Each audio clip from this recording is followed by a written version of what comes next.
मथुरा में कर्मचारी शिक्षक अधिकार एवं पेंशनर अधिकार मंच द्वारा अपनी 21 सूत्रीय मांगों को लेकर एसएसपी आवास के समीप स्थित वट वृक्ष के नीचे 1 दिवसीय धरना प्रदर्शन किया। इस धरने प्रदर्शन में सभी ने एकजुट होकर चेतावनी दी कि यदि उनकी मांगें नहीं मानी गईं तो एक बड़ा आंदोलन करने पर मजबूर होना पड़ेगा।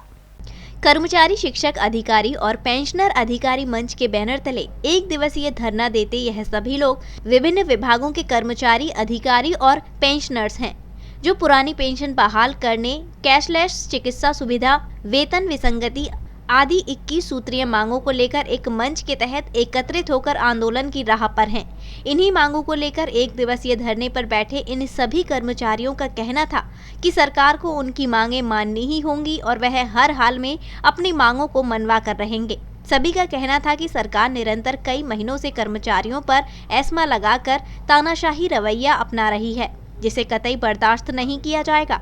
इस दौरान बातचीत में शिक्षक, कर्मचारी और पेंशनर विभाग से ताल्लुकात रखने वाले पदाधिकारियों ने अपनी मांगों को दोहराया। मथुरा आज कर्मचारी शिक्षक अधिकारी पेंशनर्स के अधिकार मंच के तहत ये पूरे प्रदेश में धरना प्रदर्शन किया जा रहा है। आप आक्रोश देख रहे हैं कि कितना आक्रोश है पुरानी पेंशन को लेकर के। एक तरफ एक विधायक शिक्षक 1 दिन की उसमें पेंशन का हकदार हो जाता है, कर्मचारी जो पूरा जीवन व्यतीत कर देता है उसको पेंशन नहीं मिल रही है। स्थिति बहुत विस्फोटक है। या तो सरकार इस चीज को समझ ले, अन्यथा की स्थिति में जो सरकार कर्मचारियों के विरोध में रही है वो दोबारा सत्तासीन नहीं हो पाई हैं। तो हमारा यही है कि सरकार सकारात्मक रुख अपनाते हुए कर्मचारियों को पेंशन, पुरानी पेंशन बहाल करे। और सबसे दुखद बात यह है कि सरकार को इस नई पेंशन से ज्यादा बोझ पड़ रहा है। 10% जो दे रहा है सरकार, वो 25-30 साल जो सेवा होती है उसको देने के लिए तैयार है, लेकिन रिटायरमेंट के बाद उसकी जो औसत आयु है वो 10-15 साल है। आज प्रदेश के कर्मचारी शिक्षकों में उबाल है। द्वितीय चरण का आंदोलन है। आज हम धरना दे रहे हैं अपनी 21 सूत्री लंबित मांगों को लेकर। मैं रामवीर शर्मा, जिलाध्यक्ष कलेक्ट्रेट कर्मचारी संघ, प्रधान महासचिव कर्मचारी शिक्षक अधिकारी पेंशनर्स मंच में आज उत्तर प्रदेश सरकार को अनुरोध करता हूं, आह्वान करता हूं कि प्रदेश का कर्मचारी और शिक्षक जाग चुका है। अब इसकी सहन शक्ति बिल्कुल सीमा से बाहर हो गई है। अभी सहन करने की शक्ति कर्मचारी और शिक्षकों में नहीं रही है। इनकी जो 21 सूत्री मांगे हैं जो वर्षों से लंबित चली आ रही हैं, जिनके संबंध में कई बार हम जो है इन रिटन दे चुके हैं, नोटिस दे चुके हैं, लेकिन सरकार ने अभी हमारी मांगों के क्रम में कोई भी सकारात्मक रुख नहीं अपनाया है।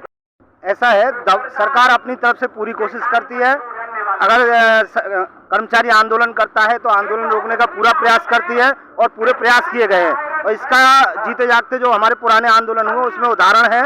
शिक्षा मित्रों के आंदोलन हुए, मैं जिलाध्यक्ष हूँ शिक्षा मित्र संगठन से, उनको पूरा रोकने की कोशिश की गई। मैं आपको बता दूं, झूठ सरकार का उजागर कर दूं कि 2017 के घोषणा पत्र में उत्तर प्रदेश के सरकार ने, जो बीजेपी की सरकार है, उन्होंने एक अपने संकल्प पत्र में लिखा था कि हमारी सरकार बनने के 3 महीने के बाद ही हम शिक्षा मित्रों का सारी समस्याओं का समाधान कर देंगे। समाधान तो नहीं किया, लेकिन उस सरकार ने जो हमारा सुप्रीम कोर्ट में केस चल रहा था, इसी सरकार ने वहां केस में ढील देके हम लोगों को वहां से हराने का काम किया। और जो हमको 40,000 रुपये स्थायी शिक्षक की तनख्वाह मिलती थी, उससे हमें 10,000 के उस पर ला दिया। आज हम इस कर्मचारी महासंघ के तले फिर से उत्तर प्रदेश की सरकार को ये चेतावनी देना चाहते हैं कि आपके पास सिर्फ 2 महीने का वक्त बचा है चुनाव की आचार संहिता लगने में। अगर 2 महीने के भीतर हम कर्मचारियों की पुरानी पेंशन है, शिक्षा मित्रों का समायोजन है, अनुदेशकों का बढ़ा हुआ मानदेय है या अन्य जो भी समस्या है उनको नहीं किया गया, तो आपको ये ध्यान रखना है उत्तर प्रदेश में 40 लाख कर्मचारी है। 40 लाख कर्मचारी और उसका परिवार उत्तर प्रदेश की सरकार को उखाड़ने का काम करेगा।